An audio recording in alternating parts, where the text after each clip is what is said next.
ใช่น่ะคิดว่าสิเล่นก่อนนะโว้ยเนาะเห็นได้อยู่บ่หมูเคยทายอยู่บ่ได้บ่หนูนี่จังหวะได้ขนาดว้าบ่ตูนธรรมดาเนาะเฮ็ดเป็นเนาะเจ็บใจเย็นเจ็บ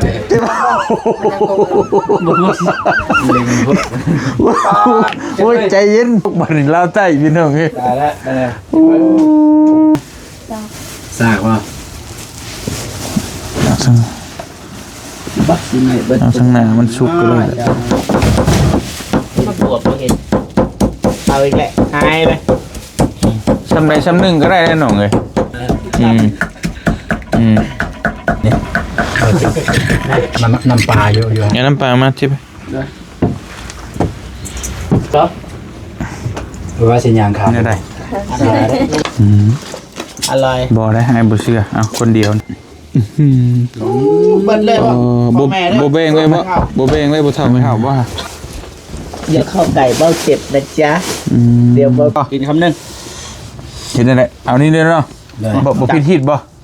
ผิดฮะบ่ผิดทิศไอ้กินได้บ่ผิดมาเด้อพี่น้องเด้อลองใหญ่เลยเด้อลองชิมกันเบิดข้าวเด้อเปิดชีไปคำต่อไปกินเพื่อตัวเองเพื่อพี่เพื่อนน้องมา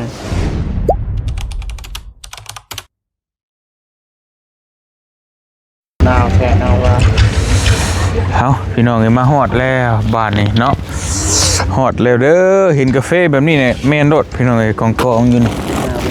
ก็ได้รักอยู่ป่ะเบิดนี่ได้2-3 ล้านเนาะเกินบ่ตายมึงมีแต่เงินล้านผู้โอ้ตายเนาะเฮ้ยสร้างเป็นแท้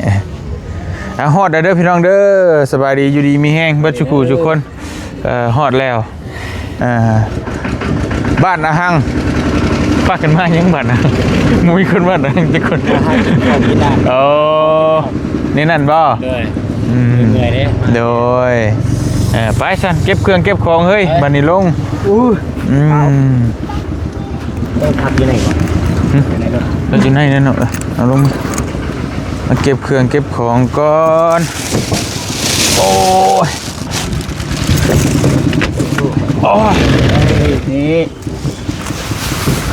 นี่ลงบัดแต่ว่าเลยลงบัดนั่นแหละบอบเด้อทานได้เอาทานนะทานมันมียางมาฝาดเดี๋ยวทานดำนี่แหละว้าเป็นหมดเนาะให้เห็นดูตีไม่เป็นไร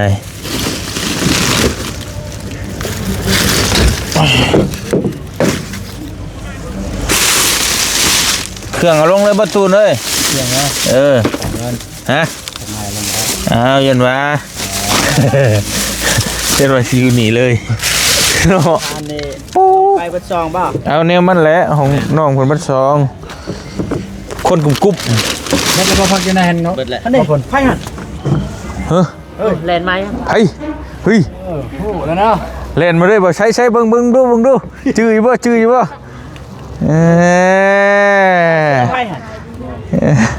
ใช่น่ะคิดว่าสิเล่นก่อนนะโว้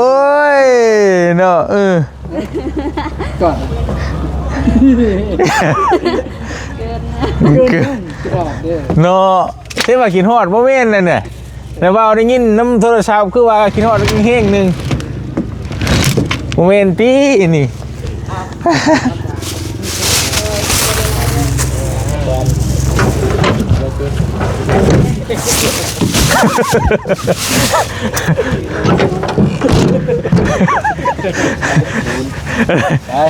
ไปบ่มีอย่างให้ถือเลยบ่ไปสัตว์การให้เบิดจับได้บ่จับ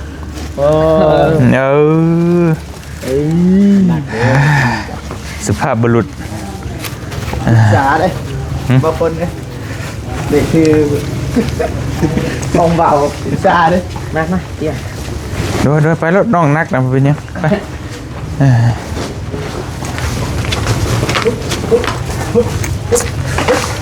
ไป ต่างกันนะพี่น้องเอ้ยมาฮอดเมืองท่าแตงนะปอดตัว ตังเลย เนาะ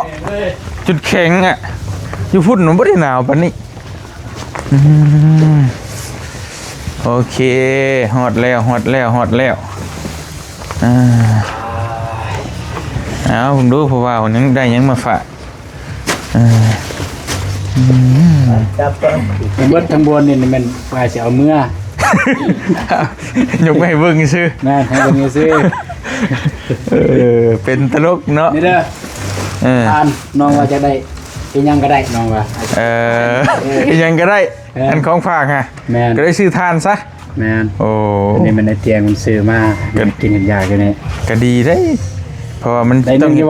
เฮ็ดอยู่เฮ็ดกินคือมื้อโอเคเรื่องอยู่บ่ข้าวลายว่ะจะได้กินข้าวอยู่นี่เด้อนี่ลายมานะนี่ให้น้องเฮ็ดกินไปแล้วเด้อเอ้าบอกก็ไอ้คือบริเวณนั้นน่ะคือแบบเมื่อนี่น้องโชว์สีมือว่ะมาวันนี้ก็มาให้น้องเฮ็ดกินนี่แหละน้ำการว่าหยอกสิดอกไปยันเชียร์เวลาไปเอาขึ้นเลยเอาหนูขึ้นไปเผาก่อนดับเลยไปเผาเลยหนูเอาขึ้นเบิดเลยไปเตะไปดีวะปลาอยู่หั่นแหละเบิ่งไผล่ะว่าดอกเนาะเด้อเดิมไปน้องเดิมเจ้าบ่ฮับโทรศัพท์น่ะนะครับถูกติดกระตอเมื่อกี้นี่มาปฏิบัติเลยไปเสียถึงนี้น้องบัว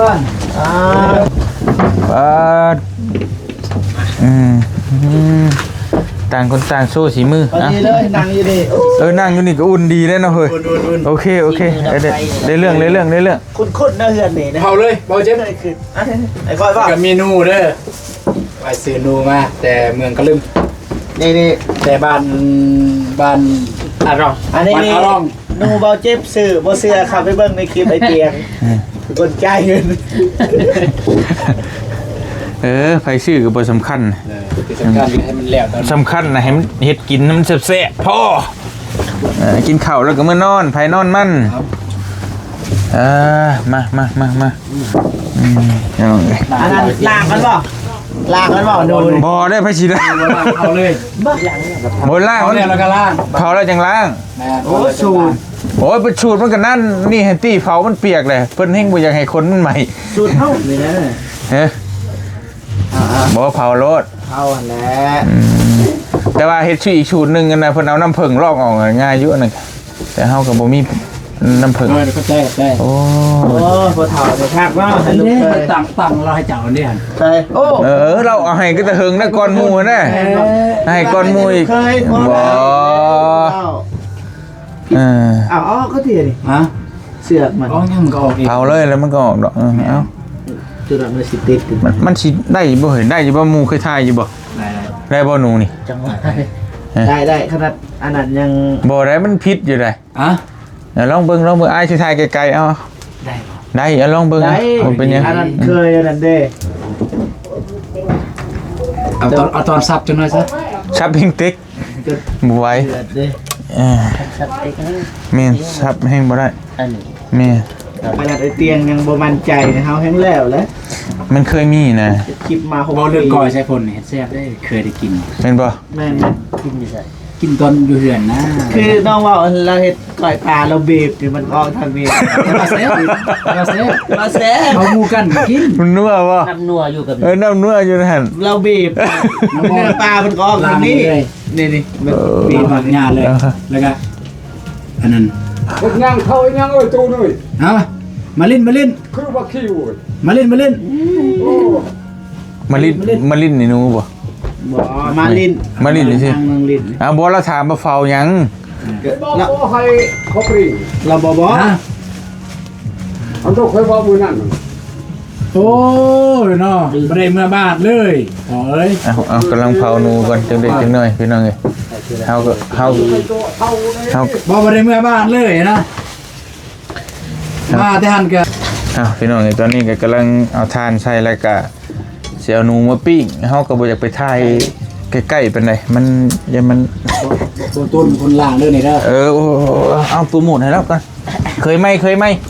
เห็นหุ่งอยู่บ่เคยไหมเอ้ย ได้เป็นตลาดกันเลย ตลาด สะอาดเลย ต้องล้างให้สะอาดได้เนาะ ลานบ่ทอไม่เท่ากิน ใส่ฝนกับเบาเจ็บเนี่ยเมื่อก่อนเลย เขาบ่ได้อยู่ตลอดได้อยู่นี่มื้อเดียวนี่แหละ ยอก ไม่เตียงเนาะบ่ได้มากวนเด้ กวนก็กวนตอนนึงแรงกินข้าวกินน้ำสิเป็นหยัง เลย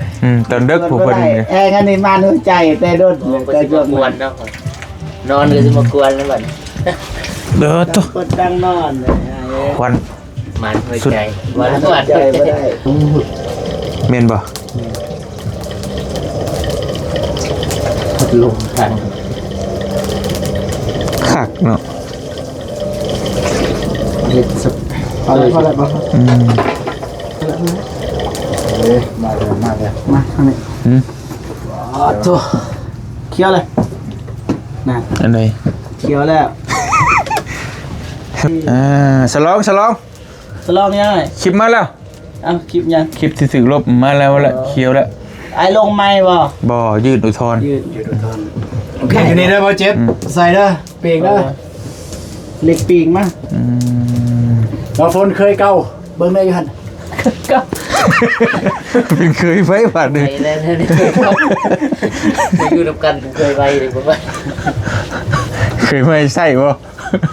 เออ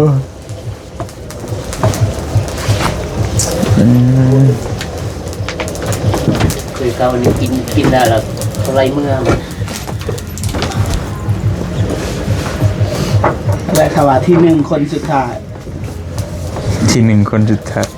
นี่แนวว่าเบาเจ็บเนาะถอยออกซะเจ็บไปเพื่อนเฟิร์นตัวลุกตัวมันลุก โบเห็นเคยไหมโบเห็นเลย ต้องถามเจ้าของเฮือนไปแหล้ว โอ้ตัวนี้ลืมเอาออกอยู่เฮือนไอ้นงกิน ไอ้แบ่งออกแล้ว หินบดนี่ ฮะ หินบด ให้แล้ว ให้แล้วบ่ ให้แล้ว กินบดใช่ หินบด เห็ดบดอ่ะ เฮ็ด โอ้ยไอ้แบ่งให้แล้วไอ้แบ่งแล้วปลีแกงใช่หนูว้าคัก เอาลงนะอย่างเนี้ยทันมันได้เนาะเอาลงไปอยู่ลุงเลย แม่นบ่ลงเอาออกนะมันกระดับดอกเอาถอยออกไว้นะมันกระดับคือตัวนั้นโอเคเอาทานใช้บัตรทานใช้อย่างเดียวมันได้ทานนี่เด้ว้าบ่ตูนธรรมดาเนาะเฮ็ดเป็นเนาะอันนี้เอาใส่ยังนี่นะ ใส่ก้อย ใส่หัวข้าวผมบ่ เขาใส่ปะ บ่ได้ใส่ติ ลาบ สุดใหม่ปะ ฮะ ก่อยใส่สุดใหม่ปะ ใส่ สูตรได้บ่ เข้าขว บ่ได้ใส่แล้วว่าใส่ข้าวคั่วได้ พวกกับวันนี้อันแหละบ่ใส่ มันบ่เข้ากันติน้องเอ้ยสำหรับที่อ้ายเคยเฮ็ดมาแล้ว สุดบ่ตูนแบบนั้นบ่ เอาแต่ข้าวคั่วซะ โอเคเอาแต่ก็ มันสิคืนๆได้ได้มัน ใส่ต้มก็ได้อ่ะ แม่นมันบ่คือลาบซีนนะถ้าลาบซีนนี่แม่นอยู่ เวลาสิมันจะได้ โอเค ใส่ต้มซะใส่ต้มน่ะหอม ตกใส่ตัวเข้าครัวอันนี้มีป่ะ บ่ได้ซื้อข้าวคั่วซั่นจ้ะ ดูสิตัวขัวมาครับ บ่มีก็บ่เป็นหยังมีแต่มักพริกดิบซอยแล้วก็ เอ็ด เกลือเป็นนัวใช่ บ่ เฮ็ดแบบ สิไอ้ปัดเองก็ได้ตำเอา มีอยู่ก็ขัวตามให้มันแซ่บ ครัวแล้วก็ต มันโดนบดขวาน อย่ามันโดนโพดนะเพราะว่ากินได้ก็กินไปสิดึกสิดื่นกินชำไรก็ได้ ำ แล้ว ได้โดนเลย บ่ได้ดนเขาหนึง หน่วยหนึ่งมาเอาอันนี้บ่ เนี่ยได้ก็แซ่บนะไอ้ว่าตอนนี้ ใส่พุ่นแน่แล้วก็ แซ่บ ซอง สิหนู มัน ซองเตาเลย ก็มันหิวผมนะ เขาเจ็บ ตัวนั้นแกงตัวนี้แกง ใส่พุ่นแกง เด้อ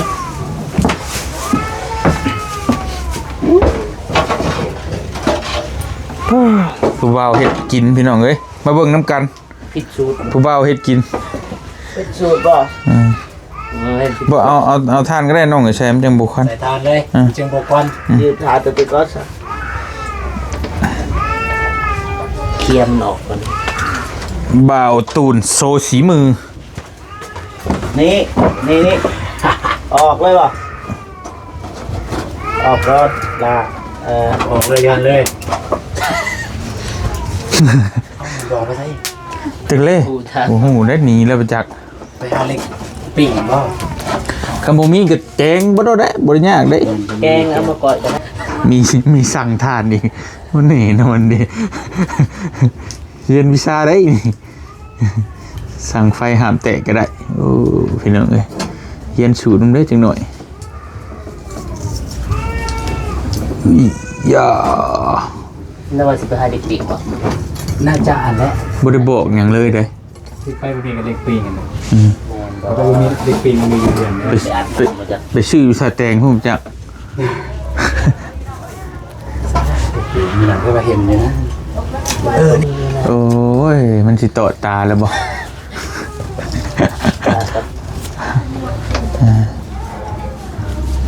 ทำผมเป็นเจ้าของเฮือนสิแล้วมันบ่ฮู้ มาสูตรเอา เจ้าของเตาป่ะเจ้าของเตามาเองว่าเจ็บเจ็บใจเย็นเจ็บ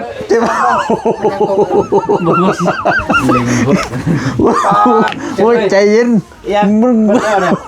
บ่ใช่ ขี้ฝุ่นเต็มเบิดแล้ว มีเป่ากี่พุ่นไปก่อนเป่ากี่พุ่นบ่ค่อยไปค่อยไปใจเย็นหิมะตกบัดนี้ลาวใต้พี่น้องเอ้ย ได้แล้วได้แล้ว หิมะตกพุ่นบ้านน้องบองหิมะตกเด้อพี่น้องเด้อ ล้างอีก แองโพดพี่น้องขอโทษ เอาอันโตแกงคือบ่ซับเลย ตัวแกงแกงน้ำบ่ เอาเบาเมนแกงได้ครับ อย่าได้แกงก็มีได้ เอาออก 2 ตัว 3 ตัว เอา อันโตบ่เอาอีกบ่ 3พอแล้วพอแล้วฉันพอแล้ว ฉันได้ใส่พักได้หลาย แม่จะได้ใส่ผัก เอาใส่พักใส่เฮ็ดใส่อย่างน้ำมันเลย จะใส่หม้อ ทาน เครื่องมีบ่บอกเครื่องควรกับปลาแดกแป้งนัวอย่างสินะมีบ่น้ำรสน้ำเบามีอยู่เป็นนัว โอเคได้สำนีก็พอละปลาแดกแป้งนัวเกลือพากันว่าอย่างกันนี่ บ่มักผู้สาวสิ แล้วมักผู้สูงอายุกว่าสิบ่ผล มัก ไม่ แม่ หาไม่ไม้เราไม้ บ่เกี่ยวแม่มึง มักไปได้ซะ บ่มีสไตล์นะคือว่าบ่มีสเปคตายโตนะ ผู้ใดมักก็มัก มันรู้สึกดีแล้วก็มัก อ้าว ตอนนี้เขาสึกดีกับไผตามแต่บ่คูยังบ่ฮู้เด้เนาะ รู้สึกดีก็ภายจัน แต่ดีมา เบิ่งตัวอย่างว่ามีแม่ห่าเอามาสนใจเอาบ่ ก็บ่ฮู้ตอนนี้ทำบ่ได้เว้าบ่ได้รู้ เดี๋ยวนี้นะ ตัวอย่างว่ามีอ่ะนะ จังหวะแล้วบ่ทันได้ ความรู้สึกดีอย่างนะแม่ห้างนั่นจ้ะ จังหวะแล้วจะได้ยิน ในหน้าตอนนี้ได้เอา ตอนนี้บ่ ด้วย คือว่าล่มๆบ่หรือว่าอะไร รู้สึกดีก็ภายนะ มีอยู่มีอยู่อ๋อ ไผโตๆได้บ่ เขาน่าจะบ่ฮู้หรอกอีซี บ่ว่าที่น้องบอกบ่ตูดไหน เคยเกาอยู่นี่ เก่ายา เคยไหม บ่ถือยัง คันคนอื่นเนี่ยเขาบ่กล้าเหยียบที่นี่เด้ เฮาเป็นหมู่กัน บ่เรานั่นน่ะเด้ ว่าจะงาน เกี่ยว มือ กัน แล้ว เด้ บ่ฉันยังคัดแย่งกันอยู่นี่ก็แม่นอยู่เนาะผลเนาะนี่เฮาชละเด้ก็ แม่นี่จะได้คนครับ คนแนวหักคือ ว่า ว่า สุ สุ ด ด น้ำ กั มัน นมากกว่าเส้นเดียวนี่ โอ้ใจต้นใจเย็นต้น เรื่องเก่า ต้นใจเย็นโอ้ยเนาะกำลังจะได้กินข้าวกินนั่นเดี๋ยวพอได้กินข้าวอีกแล้วเนาะโอ้พี่น้องเลยดังข่าวหมู่บ้านเลย คันบ่เสียงดังนี่กล่องนี่บ่เป็นไทยเลย มันดึงดูดด้วยใช่เห็น ล้างมือดิสิได้โยกซ้ายโยกขวาจังซี่ บ่อันนั้นตีตูน จะเอาใส่ถ้วย ใส่ถ้วยโฮมไว้ก็ได้มีเบอร์ถ้วย ก็จะสิใส่ บ่ บา ฮอดเฮือนบ่ แล้วก็ฮุบพึกบาทเดียวเลย เดี๋ยวคอยบ่ได้ล้างมือ บ่เป็นยังมา ใส่มาไอเตียงจัดการ ลูกพี่ เอาว่าเพิ่นเอาให้อยู่เมนฮะจะบอกน่าลืมออกมา ทำอย่าง มาใส่ บ่เฮาได้ซื้อมาอยู่ เอาชื่อมาจากพริกดิบ ใส่เลย เบิดแล้ว คือบ่เห็น คือบ่เห็นบักพริก จากแล้ว มักบวบบ่ใช่บ่ ใส่หมักบวบ บักพริก กำลังจะใส่ก็ได้บอกบวบ อันนั้นก็ ล่างหั่นใจเลย พักเพิกแล้วเฮ็ดใช้มันอย่างแซ่บมักลิ้นใช่อันนั่นบ่มีบ่ส้มมักนาวเฮาก็ได้เนาะ นี่ได้บักเล่น บ่พอซั่นบ่พอ ฮะ บ่พอแต่ใส่บ่ได้มักลิ้น พอบ่ แต่ถ้าเอามังนาวใช่อีก ลายดิ ฮะ ลายดิ ลายอยุแต่ว่ามันต้องแนวเอาสมตัดเด้ มันสมบ่พอเนาะ มันสมบ่พอนะมันสิเข้าโอ้บ่ตูนมันนี่ โอ้บางสำเร็จพุ่นแหละซอยอัน เป็นผ้าเป็นหั่นเอาก็ได้ตูนเลยสี ตอน เสร็จ ใหญ่ๆก็ได้ ผ้าเป็นเหลี่ยม เกะกะจะได้ มาเฮ็ดเองเลยติสั่งเยอะผ้าเป็นยิ้มขึ้นบักมู่หั่นก็ได้บักพริกเพิ่นเอาให้อยู่นะ ตัวนี้นี่ใส่ตำ มีอยู่ในโทมบ่ฟนคือเด้หันเด้อยู่ หาเบิ่งคักๆดู อยู่นะ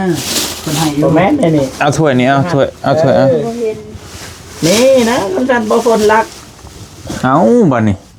น้ำรถย่างซองทง ในนี่ซองทงเอามา นั่น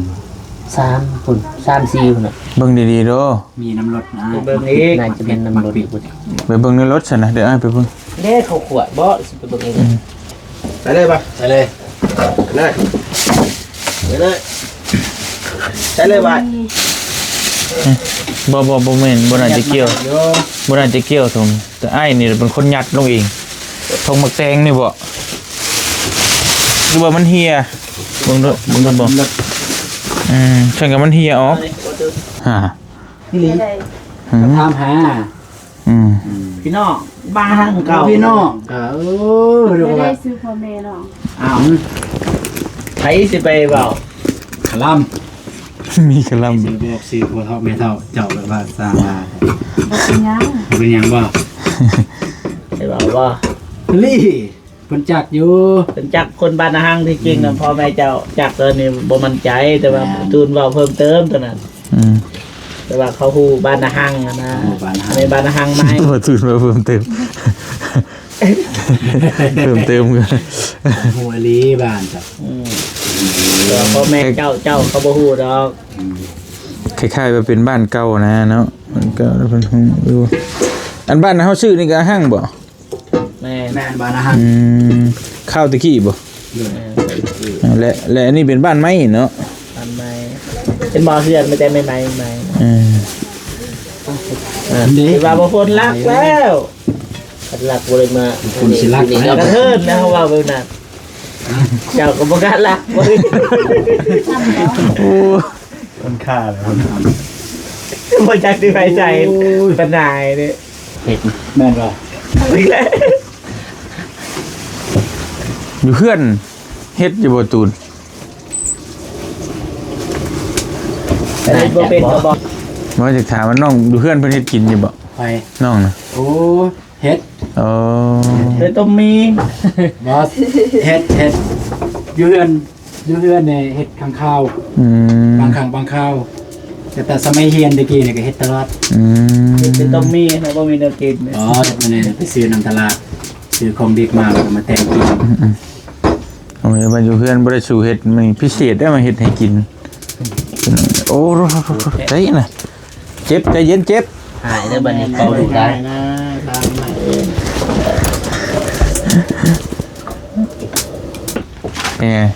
บ่ก่อนเฮาสิซื้อทานเฮาต้องเลือกบ่ให้มันยิงแบบนี้นะมีเด้ เฮ็ดจังได๋บัดเลือกมามันก็ยิ่งคือเก่า มันบ่ยิง จะก็เบิ่งเทีย มันยิ่งน้อย ตัวนี้มันใหม่แล้วบ่ว่าอีหลีเด้คันบ่เฮาบ่ซื้อเด้อซื้อก็บ่แพงคือเว็บไทยกับเว็บจีนนั่นแหละ แล้วเอาเตามาแล้วก็ทดลองฮะเลือก ทดลองเขาฮู้นะเขาเบิ่ง แล้วก็ได้ไฟ ของแท้บ่แล้วของแท้โอ้ยพี่น้องเอ้ยไม่นะอื่นมื้อหน้าเขาสิบ่ซื้อน้ำเจ้าอันบ่ถ้วยนี่บ่ตูน จะน้อยได้บ่ ถ้วยแตงอีกแล้ว ถ้วยอันแล บ่ได้กินน้ำเลยวันนี้มื้อ ถ้ เล วย ย อันแล คิว ถ้วยนี่ กะยา แต่สมัยบูฮานนั่นแหละ สิตำบ่ตำหมกเป็ด คัน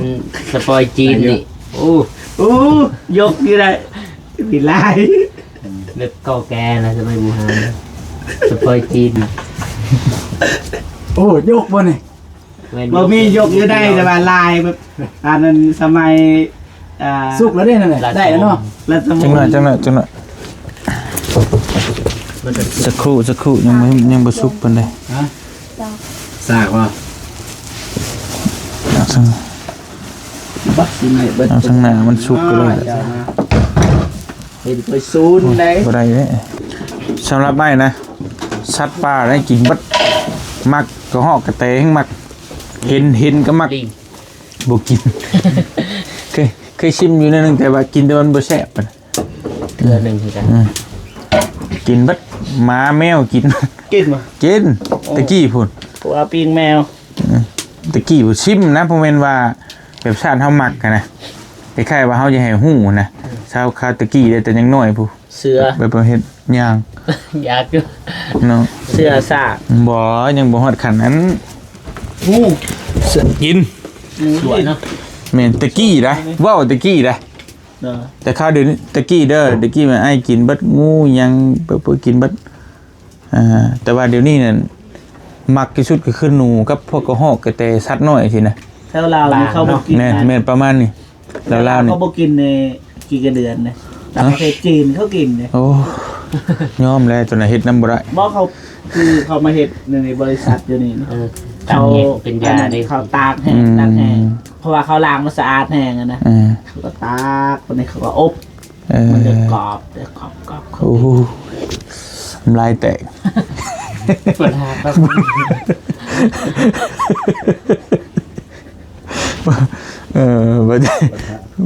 บ่เจ็บเบ้าเรื่องคนจีนกินขี้เดือนพี่น้อง นี่เลยเขาไปเบิ่งในคลิป เขาไปใส่เบ็ดซื้อนะใส่เบ็ดยังหาคุณเอาเหยื่ออันนี้คิด เนาะ เดือน แม่ กินแห้งมือ ใส่อยู่แต่ก่อนเมื่อไอ้ก็มีแต่ใส่เบ็ดมันก็ข้าวเนาะ เหนียว จักสิกินได้ด้วยยอมแหละยอม ไอ้เคยใส่เบ็ดบ่ โอ้ย อาซีด เบ็ด เบ็ดใส่ปลาคอนเลย เบ็ดกบเบ็ดปลานี่ บ่เบ็ดอันนี้นะขี้กระเดือนเนี่ย เออ เค ขี้ ย เดื ใส่ อน แบบ เอ ใส่ปลา อ คอนเลย ฮะปลายังไอ้ใช้เบ็ด ปลาคอน อยู่ ไอ้หูบอลการใส่ขี้กระเดือน เกาะตะหัวลง บ่แม่น ฮะ เกาะเบิดเลย นั่นแหละเกาะตะหัวลงแล้วก็ไล่คือว่าไงคือเอาเบ็ดน่ะยัดเข้าในท้องมันเลย แม่ อ่า คือตลอดบ่ ฮะก็บ่สึกตลอด บ่ความหมายในบัตรไปยามน่ะ ก็ได้ เบิดแม่นบ่ ได้ฮะ เคยมีแบบเงี้ย ก็มีมันก็มีเบิดนั่นแหละนั่งเถื่อเขาใส่ว่านั่งเถื่อมันเหงื่อมันเอาเหงื่อไปกินนั่งเถื่อมันก็ถือแล้วมันรุดก็มันมีหลายรูปแบบผ่านมาเบิดแล้ว แต่เรื่องทำมาหากินนี่แบกปืนขึ้นดงไอ้ก็เคยยิงเอาเลยหนูนี่นะ จับโบกะเลยสิ ไอ้ยิงเลย บ่เก่งเรื่องยิง อืม ยิงว่าเรื่องยิงนกนี่ทายยิงแน่ด้นเลยด้นแล้วก็บัดจีลั่นไกลเลยรับตาว่าญาติแกบ่ถือ บ่ได้ นั่นแหละลูกเบิดพอดีตัดสินใจเบิ่งสิยิงแบบไกลๆพอดีแบบ อืม เห็นนกอยู่นี่เลยเดใส่เลยยิงเลยมุนเบิดอีก สามี เลยกิน ไปจับเอาดีกว่า ตะกี้มันมีเทคนิคอยู่ได้คืออันน่ะทางอ้ายแบบใหม่ๆคือกันบ่ฮู้กันเบ็ดยิงนกเดี๋ยวไปใหม่ๆสมมุติว่านกนอนอยู่5ตัวเนาะ ยิงได้ตัวเดียวใช่ป่ะเห็นป่ะแต่ว่าเทคนิคมันยิงเข้ามาเฉียงๆเลยแบบพวดเลยนะเบิดเลยมันมีเทคนิคแม่นยิงเฉลียงนะครับใบยิงเฉียหัวมันเบิดเลยได้เบิดกุโตนะ เพราะว่าปืนแก๊ปมันลูกสาว แม่ใช่แล้วมันสมมติว่าเลี้ยงคือนิ้วใช่ไหมเขายิงตรงๆเนี่ยมันก็ถือตัวเดียวเตียงปรับ แมน เขาเน่ใช่หัวมันมีไม้เนี่ยบจักนี่นูนี่หามเครื่องเลยนี่ขาดเครื่องบ่หูเด้แต่เทคนิคมันบัดหูแล้วก็เน่ใช่หัวมัน ก็คือเขาเคยเว่าน่ะก็อย่างว่าไปลมผู้สาวถวานยาได้ถือลูกโดดได้ลูกโดดทำบ่ยานคอได้ยายิงลูกสะลูกโดดนี่บางทีเขาเลีกวิทย์นึงก็ไม่ลูกสะมันเลีกบ่ได้มันลายนี่ แล้วหากลูกชายบัดถึกลูกนึงถือบ่ตายบัดนี่บัดลูกโลดบัดถึกบ่ตาย บางทีบ่ถือก็มีหลบไปแล่นไปแล่นมาอย่างนั้นเลยลูกสะที่แล่นไปไกลก็บ่ได้แห้งไกลบ่ได้แห้งถือ เอาพี่น้องไงพอได้นัวหัวมวน บ่ปานใดลูกบ้านบ่สู้เห็นคนตายก็เคยเห็นปืนลั่นเต็มบ่เป็น มันลูกน้อยเด้ ลูกโดดนี่อย่าง บ่มีกบเนาะ แม่บ่คือมี อยู่พุ่นนี่เซียนเลยแหละอ้ายน่ะเป็ดกบ คันมีกบตัวกบใหญ่ตัวใหญ่เออมัน ว่าไปใส่นี่โอ้ได้เทื่อละ100 200ตัวพุ่นนะเอาไปใส่เลยใส่เบิดย่างกลับมามันก็ถือเลยท่านได้คำมันก็กินแล้ว มันอยู่แถว มันลาย กบเป็นบ่ บ่เคยทำบ้านเฮา แล้วก็ มันยังบ่กิน เบ็ดปลาดุกเบ็ดปลาคอปนนี่ใส่เบิด ลาซาละเอียดปนแสบเขาว่า แต่ว่าไอ้ก็กินแล้วเอียนแกก็บ่ปานใดสำหรับไอ้น่ะ น้องคือการรู้สึกมีหนึ่งกินมัน แม่นมันจะกินไปที่เฮาบ่มัก มันเอกลักษณ์ เพราะว่าเรื่องของกินที่แซ่บที่สุดคือที่เฮาบ่เบื่อนะกินตลอดผักกาดกับปนกับ เว้ยเด้อทุกคนจริงๆจะได้ไปอยู่น้องดื่ม บ่ แล้วฟักกาด ปนกับปลาดุกนี่บางทีมันจะกินหลายให้กินน้ำสดอยู่นะ ประกาศ ปนกับปลาดุกทึกใจที่สุดปลาตัวอื่นนี่บ่ต้องมาขาย บอกความหมายจากในงานดี ได้บ่ได้ปานนั้ ใช้ น คนเพราะแบบบีบ แม่ไม่ได้ก่อนสิบไปเก็บกินแล้วกัน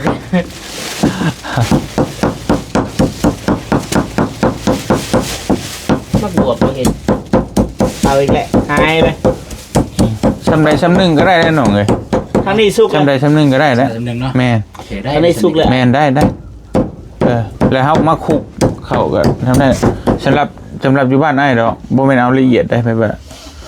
แม่มันจึงกินแสบ กินตอนไง ปลาเบิ่งแต่ยุบเอาแต่ก่อนนี่ พอนะแบบ บ่ได้บ่เป็นหยังบ่เคยซีเรียสปานนั้นเอาเลย ก็ที่เคยได้ยินมีคนใดคนหนึ่งก็ว่าไปให้นักกินเลยยุบกินผู้ไป ขวดแต่ว่า พวกกัน ใส่เกาะแล้ว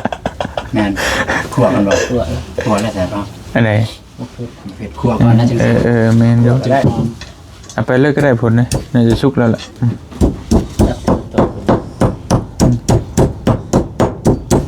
บาดอาหังเห็นจับเลยยูฮัน บ่มีแล้ว ไม่มีจริงๆเห็นเศร้า เศร้า ด้วย เรื่องนอกบ่มีเศร้าอยู่หั่น เอาเวน เศร้าดูได้จ้ะ ก็ทิพย์ลงมาทิพย์แล้วก็สีขวด มีแต่ล่างผักบัวล่างอะไรบ้อง ล้างแล้ว ล่างผักบัวล่างนั่นเอามาใส่แกงดิแกง บวบบ่เห็น กดได้ไหม บวบ อ๋อจะว่าอันไปลงเฮือนเปล่านุ่งจ้ะ น่าจะไม่ โอ้ วิเป็นยังไงได้บังใส่แล้วเลย ได้ปะ ใส่เลยมันบูมี่ได้ฉันเฮ็ดนั่นเด้ มันนานสุกได้ยังบ่เออ ล่างเฮ็ดน่ะใส่น้ เห็ด ำล่างให้น้องบองล่างเฮ็ดน่ะ เห็ดบด เฮ็ดบด ลงเดียวพอนะ ได้เท่านั้นก็ได้แล้วล่างใส่แล้ว แพงเลย เพราะว่าให้มีผักหลายๆนี่นะมันจังนั้น มาใส่คนมา บ่ชุมก็จะมันควันนะเอาแต่ทานก็ได้ละ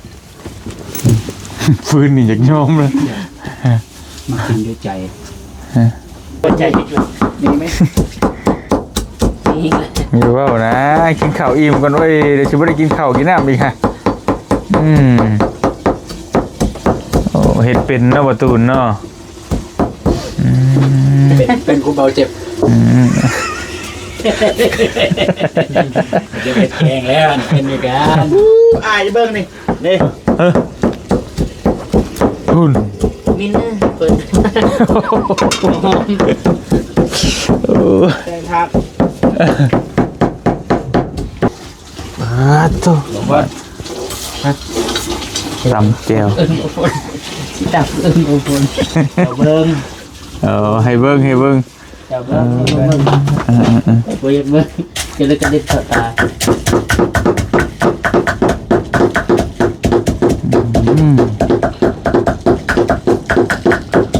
ขนาดนั้น ซอยกันเฮ็ดอยู่คั่วกิน สบาย ครับตำเรียบดีเนี่ย เรียกเต้ได้เจ้าเว้ากันเด้ออ้ายบ่ฮู้นำเด้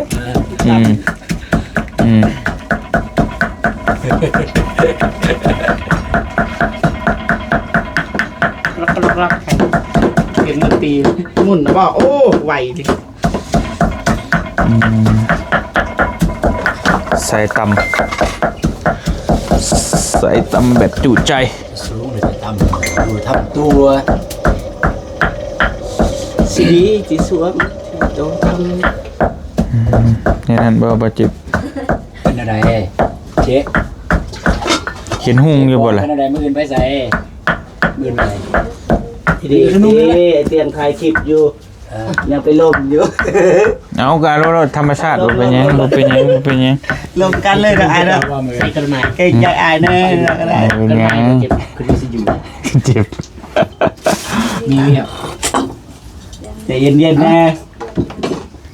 บ่พ้นเมื่อ กินข้าวตอก มีนะ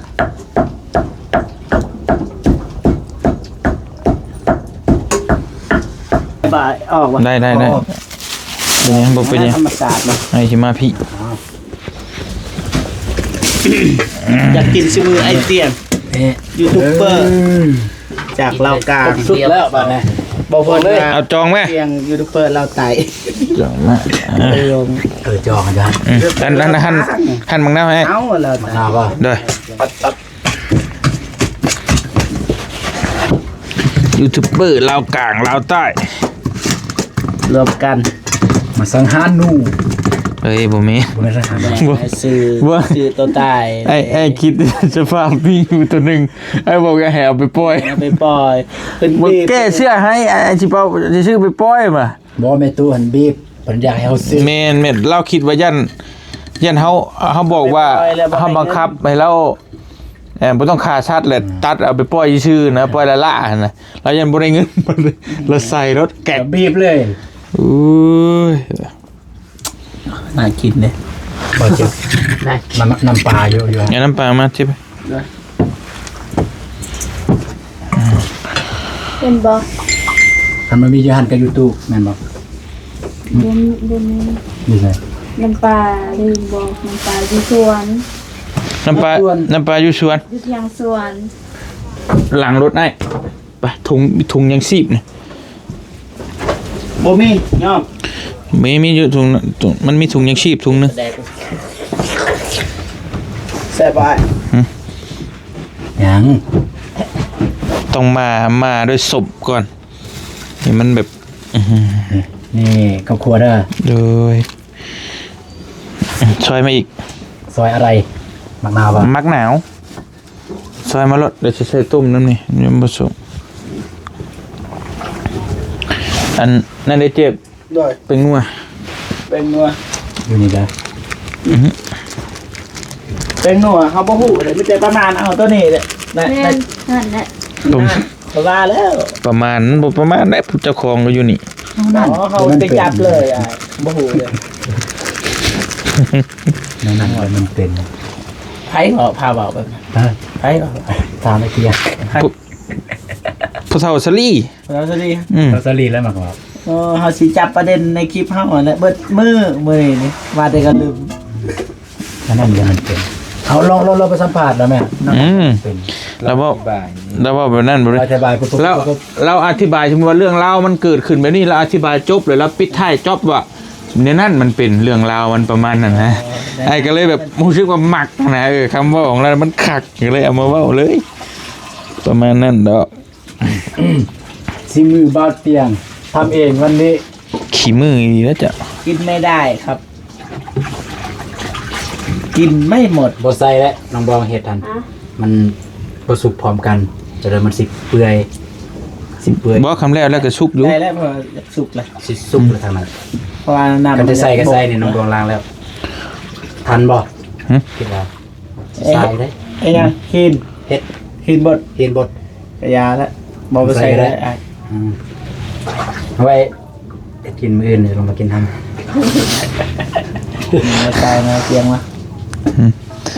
ก็แล้วแต่เขาดอกเฮ้ยเป็นนะอยากให้บอกนะ บ่อยากให้เป็นบ่อยากให้เว้าอีกเห็นได้ซั่นน่ะเกลือได้เฮ้ย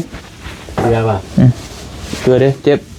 เบาเจ็บเว้ย คุณเจ็บ ในกระปุกคือกันแม่นบ่น้องบอง เกลือให้เลย ในกระปุก อ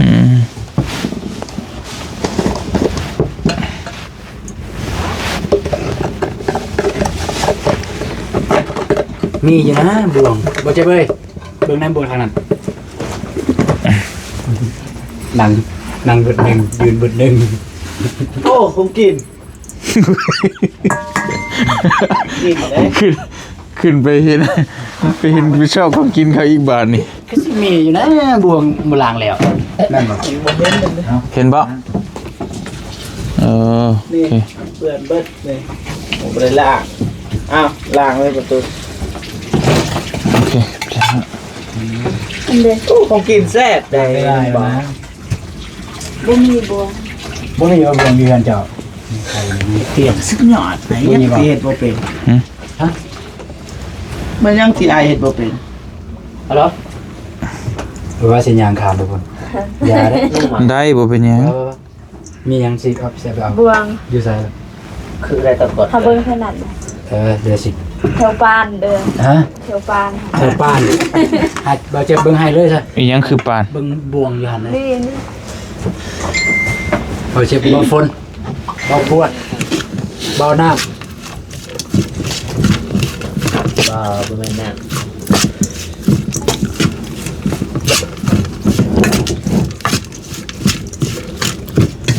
ระดับตอนนี้เราบ่เสร็จเบิดสมัน น้องซีบได้ โดยให้ชิมอยู่ดอก คลิปซับแบบนี้ คลิปสด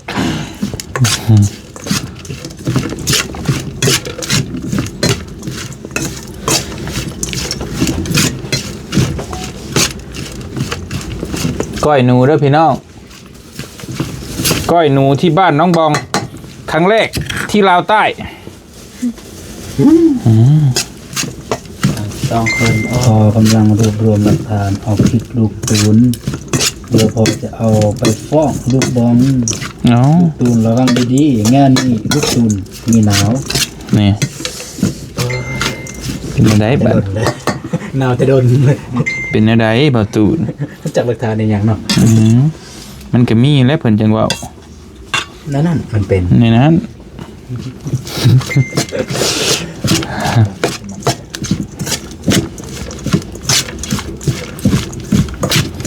เจ็บคืออยู่บ่เป็นตะกินอยู่บ่ โอ้ยระดับเซตกระทะเหล็กเก่า มวยเซฟกระทะยาง เซตกระทะเหล็กเก่าเลย จน ลูกเคยเก่าเบิ่งแน่มันสุกแล้วบ่ สุกแล้ว สุกแล้ว กายสบสุก จนเปื่อย กายสบสุกแล้ว คนให้มันแตกก่อนเด้อเดี๋ยวเกลือบ่แตกแล้วมันสิเค็มมองเข้มมองจาง ใส่น้ำจักหน่อยให้มันแตก บ่มันผิดสูตรเด้ก้อยห้ามใส่น้ำปุ๊บเป็นลาบ เอาเถอะบวงตู้ ขออนุญาตถาม เลย วันที่29จักโมง ตู้แต่ว่ากระสอบนั่นเนาะ ก็ตอนแรกนะ4 โมงก็ได้เนาะแม่นเพราะว่าเอาตอนแรกๆเด้อแบบว่าเลิกเวียกเลิกการแล้วหั่นน่ะ ตู้อยู่ในทางนี้ ได้ใจบ่ บางครัว บ่ในตู้ บ่ได้ยอมแท้ๆถึงใดก็สิเอาให้ได้ โอ้ยนี่น้องคนนี้สิมันคิดอยู่ว่าอยู่ใส่เนาะอยู่ใส่เนาะเอาแต่พวงบ่ ถ้วยก็จะหั่นนะ ฮะอย่าได้เถียงเมียบ่คือเถียงหน้าได้ตัวเด้อ แล้วก็บ่ได้เอาทำนี่ต่อ ซิม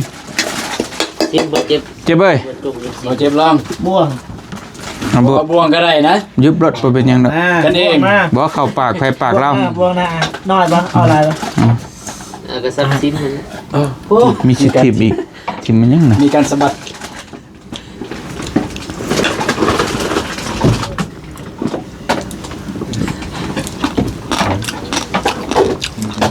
มาใส่ได้ป่ะ ก็เลยบ่ฮู้ว่าเป็นอะไรรสชาติบอกที่บ่เจ็บ บ่กล้าบ่กล้าพูดความจริง บ่เว้าโดได้ตอนนี้เพราะว่าบ่พอมันยังสิได้เติมเยอะนั่นมันเพราะว่า มันตอนนี้ยังทันอยู่สิเดิมยัง ย่านอายครับบ่ได้ เป็นอะไร อร่อย อืม อร่อย บ่ได้ให้บ่เชื่อเอาคนเดียวนี่เอาต้องเอาหลายคนกิน ชิมได้ โอ้คิดว่าเสีย บ่นี่พอมุกแต่ละคนธรรมดา ได้แล้ว เติมอีกหน่อยหนึงบ่ เอียง เติมน้ำปลาอีกหน่อยหนึงบ่หรือว่า แม่นๆเติม เนาะ หน่อยหนึ่ง พอมันจะจางถ้าสำหรับอ้ายนะ แม่น เอามาตูนชิมบ่ ได้ สำหรับอ้ายนะมันจะจางแต่ว่าสมได้แล้วเนาะ ๆสดได้แล้วประตูบริสิบแล้วนะสิบัดเลย ตักแบบ ขึ้นน้ำปลาหน่อยนึง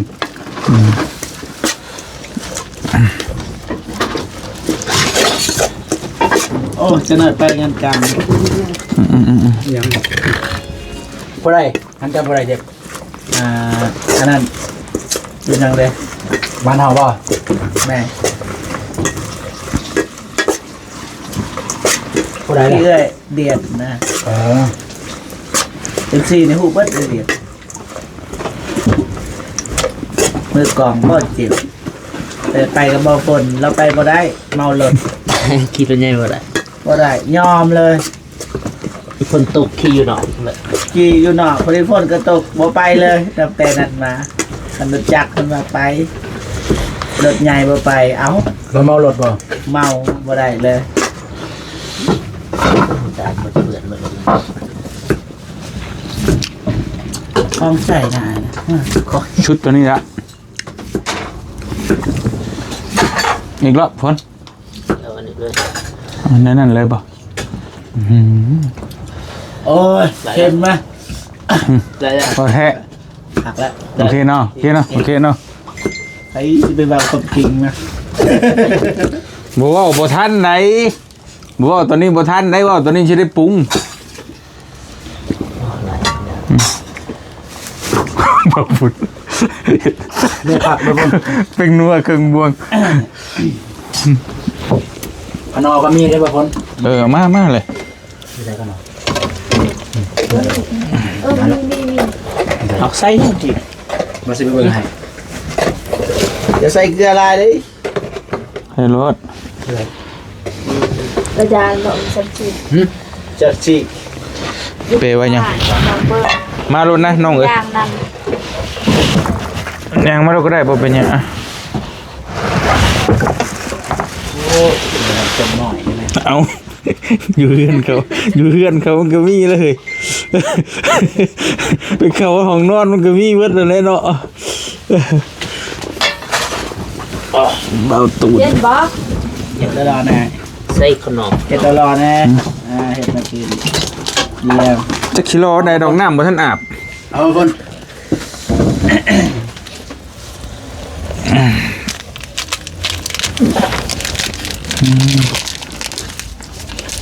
เป็นนะเจีย ไอ้สิบอกตามตรงเด้อไอ้เฮ็ดเป็นเบิดได้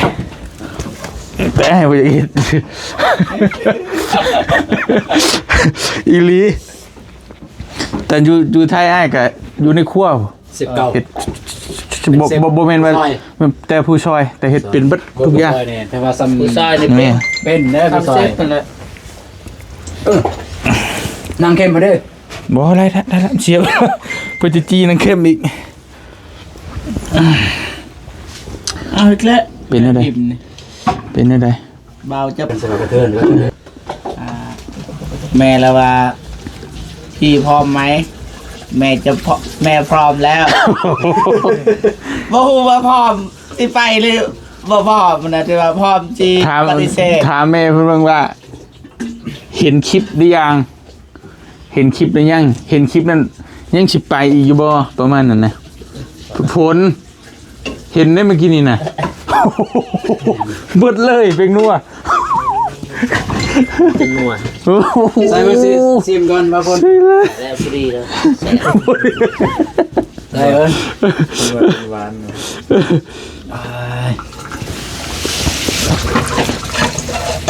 ลิบ อันเดเห็นบ่เกี่ยวยกโปะ นี่ มึงดูไอ้ชิมมึงดู ตอบ ขักอยู่ไอ้ ให้ปรุง ขักเป็นมันผู้ปรุง บ่ฝน เอาคนปรุงบ่ขักนำผู้ซับซีน นี่กูดังไฟนี่ โอเคไล่ละ เนิร์ด ได้ละ กูทำไปเลย very good แซ่บแซ่บเห็นไม่กลัวโอ้ ดูดเอาตัวเองไม่กลัวจริงๆใส่รถขักสุด แมนตักใส่เลยใส่กระชามมันรถใส่กระชามมันรถเอ้ย นะ บอมันสิอันนี้ จะบอกใส่แม่บอกคนประกาศ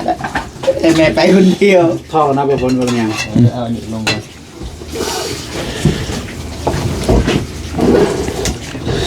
วับ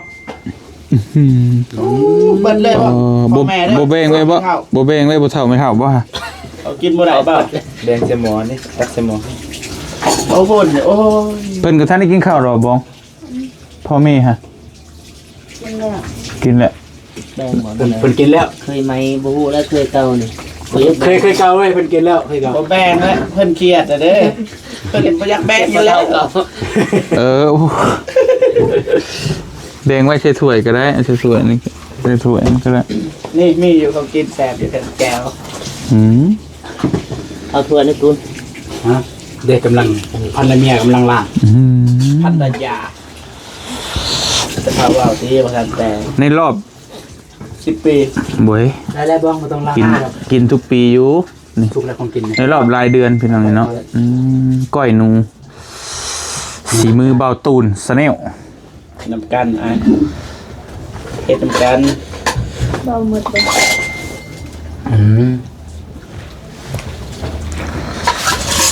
จองมาเฮ้ยจองมาดูคนเลย ไปบาดเนี่ย ใช้อันถ้วยมาแบ่งไว้ให้พ่อแม่น้องบอง ถ้วยสิตัก เพิ่นกินอยู่ต่อบอง กินบ่หนูกินบ่ ก็ว่ารถกินก็กิน โอเคมาเอาจานมา บ่แม่นใจจืดใจดำ เมนไว้ให้เพิ่น แต่เฮาสิบ่ตักหลายหั่นเนาะ ยันว่าบุกินจะได้ดูผิด แม่ ว่าไปสิลำบากได้อนี่ตะแกงตะแกงอ่ะ ตักมา ตะแกง วางเทิงเนี้ย ตะแกงไว้ให้ กำลังให้เกี่ยงเนี่ย บ่นะว่า เส้นนั่น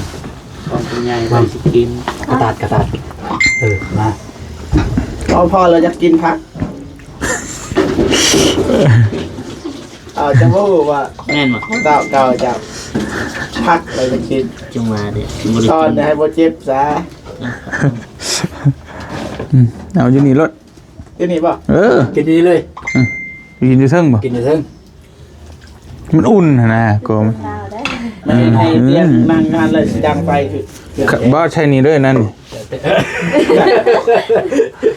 มันเย็นนะก็นี่ก็ได้นี่ก็ได้เป็นหยัง เอาวางนะ มีทหารหัวโคมไปพุ่นแล้วก็จบ เข้าได้ เก่าดิ ย่างใส่บ้าง ไปรถบ่เป็นหยังนะ เข้าจ้านมบอง เฮ้ย นั่น สวิตจับหูดัก มาเฮ้ยมาพี่น้อง เอา เอ้ เลย ยไปก่อนเลย นี่เข้าลายลื่นหน่อยเบิ่งเอา เดี๋ยวโอ้ยเรือตายแล้วสำนัก เอาไปกินวะ มาพี่น้องเอ้ยมึงเด้อบ่เตียง ดังไหม บ่เตียงสิลองชิมเบิ่งนั่นละเด้อพอดีเบิ่งจับกล้องบัดนึงกี่ได้ดอกอย่ามาพี่เจ็บอย่ามามาอีกกระทะ ขออนุญาตเดี๋ยวเด้อเอาตังค์ จังบุกเกิด มาเข้ามาน้องบองมา อย่าเข้าไก่เบ้าเจ็บนะจ๊ะเดี๋ยวเบ้าตุน กินก่อนเลยได้ บ่ได้เด้นี่น่ะ กินน้ำกัน บ่ได้ป้าก้อนนั่นน่ะถ้าว่าง มาอีกกระจาน ใส่ สิตักเข้า ตักข้าวอีกว่า อยากจ เสร็จแล้วพี่น้องเอ้ยแล้วเรียบร้อยปลา เอารูปนำก็ได้ตับปก บ่ต้องห่วงนะบ่ อย่าเลยทางนี้บ่ได้เลย ได้แล้วก็ประตูนไปนั่งพุ่นบ่ฝนนั่งนี่น้องเมฆนั่งหัด บ่พ่นแน่นอนเลยคันกลางเลย ำโรตีซีซูไป มาฝนมาใกล้อ้ายพี่เอ้ยจะกินข้าวบ่แซ่บซูไปให้มะนาว มันควันนะเฮ้ย ควรป่ะ บ่ใจเย็นเอาออกก่อนซะ มันสิมาลัง ได้ละนี่กะ ไว้คอยเลยก็ดีก็ลาบแตกกันนะ เป็นหยังอีก เอาเลยนี่ว่าให้เลย นั่งหันเลยตัวเด้อเดี๋ยวหันน้องมิง ว่าให้ไอ้กินอยู่ ไอ้กินอยู่ติ๊บคือพิเศษพิสูแท้ น้องบอกอันนี้ เข้ากับขาวงามพี่น้องเลยพะ ไอ้จะกินเองเด้อ โดย ตั้งเลย มา ตั้งกล้องเลยมา มันตั้งบ่ได้มันแบดเบิดเลยมีแต่ว่าเดี๋ยวกินคำหนึ่ง กินคำหนึ่งก่อน พอ กินคำนึง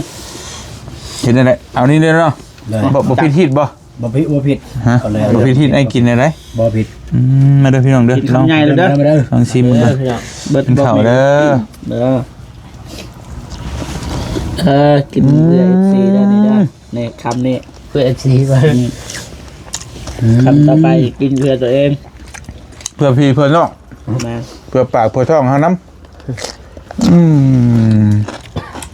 หนึ่งบวงนะ แกงฝีมือว่าผลปรุงเป็นนัวผลิตเบิดเครื่องกระปุก บ่มีบ่เจ็บกับดังตอกกลางไฟ กระใจเย็นใช่ไหมไปที่ละขันที่ละตอน หมอดังไฟก่อนเนี่ยเป็นปรุง ก็คอยบกลงมาเลย เด้อเลย ก่อนชีปรุงก่อนชีนั่นกะก่อนชีเฮ็ดกะบ่าวเจ็บเป็นคนเริ่มต้น ปีกนัวยังนะเห็น คือ บ่ คือบุตรเห็นบัดนะทุกขั้นตอน โอ้แต่ว่าอายบอกว่าคือน้อง อ๋อก็เมื่อยมาพี่น้องกินข้าวน้ำกัน มา เดี๋ยวจะให้น้องเมฆวางมือเดี๋ยวจะมากินข้าวน้ำกัน เดี๋ยวมันจะเบิดก่อนนะมันแซ่บเนาะแซ่บดีแล้วพี่น้องเลย แซ่บ เหมือนว่าแซ่บเนาะ แซ่บ คักมากินข้าวน้ำกันแซ่บพี่น้องเลยสุดยอด บางมีนะอย่าตัดออกเลยบ่เมกเด้อ มือถัดมีแต่เพิ่มบ่มาอยู่ดีมีแห้งบัดจุคูจุคนกินข้าวน้ำกันเพื่อนน้องบองพี่น้องเลยกินแล้วก็เมื่อพักเมื่อพรเนาะ